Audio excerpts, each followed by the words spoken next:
panitikan tungo sa kapayapaan. Sa mundo ng panitikan, kapayapaan nandiyan. Sa bawat kwento at tula, pag-iibig at saya ang nala.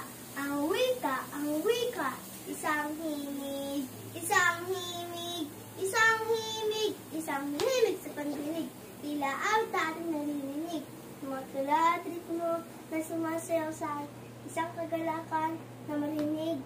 Kapayapaan sa atin, sa mga akda ng ating pambansang bayani, kalayaan ay nakamit din natin.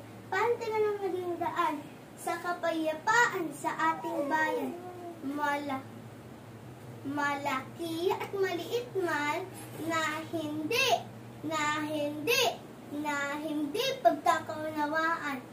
Sa tapat at may pag-ibig na panunot lamang, ito ay ating malutasan.